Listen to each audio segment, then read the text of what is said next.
Why do you gotta be such a sussy bucka? Huh? Why do you gotta be such a sussy bucka?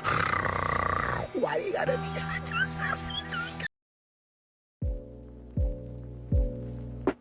Paradox of Hope just released on Steam. I think this is one of the first games in a very long time that's actually had me counting down the days until its release. Almost exactly like Cyberpunk, although there is one key difference between that game and this, and that is this game didn't get any delays. So, I mean, it's a very early demo, but at least it's like very well polished. The amount of detail that went into little gimmicks that didn't really matter much was honestly incredible. For instance, I really wasn't expecting to spend like 10 minutes drawing a funny little astronaut on the opening menu. I don't actually think I've properly described what the game is about yet, so try chemically fusing Metro 2033 into the Radius and Saints and Sinners, and boom, you get this game. Sadly, as I've stated, there's only really 30 minutes to an hour of content, roughly around that. A lot of people usually say 30, but somehow I managed to play it for an entire hour, so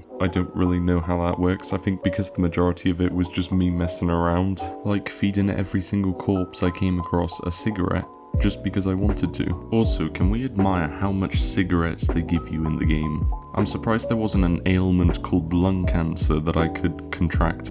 I think it's pretty safe to say that the game was meant to be taken a bit more seriously, and maybe not played by someone like me. The atmosphere is probably the best thing I've ever seen on the face of this earth. It makes real life look like it's still in beta. The shadows are incredible, the sounds are orgasmic to the ear, and the toilet paper is just the greatest piece of toilet paper I've ever seen throughout my whole years of playing VR.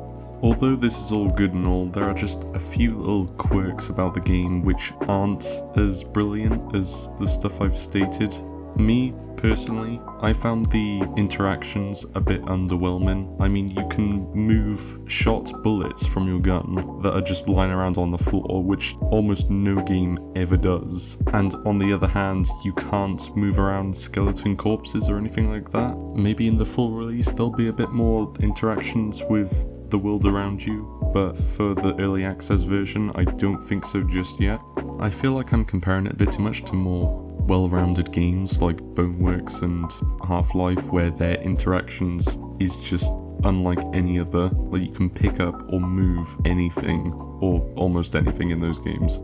And this one in particular was only made by one person as opposed to a whole team of people, so that's pretty incredible on its own. But come on, seriously, I can't shoot and break a glass bottle. It just sort of doesn't and stays there like it's steel. Speaking of shooting things though, the guns kind of feel a bit, I don't know, there's something about it, and it's just that they need a bit more improvement, I think. Or should I say gun, because the only available gun you have in the main story mode at the moment is a handgun, and you do get an AK at the end, but only for like the span of 2 minutes, so it's not really, I don't really count it. I'm not quite sure exactly what I don't like about the gun. It's just, it doesn't feel as satisfying as it should do. It's not really a major problem, but it's just things that could have a bit of work on over time. I kind of found myself getting lost a bit as well, but that's completely fine because luckily enough I had a can of petrol or diesel or whatever else was in it that actually makes the sounds as if there's liquid inside of it when you shake it.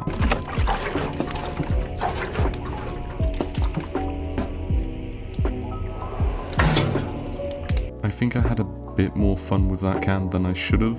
The mutants definitely need a bit of work because when I encountered them, it was like trying to fend off a Floridan man that was high on multiple different substances that varied in extremity. I'd say the story is pretty interesting so far, and the ending was kind of insane. I'm not going to spoil what happens for those who haven't played it, but I was very, very surprised at the end.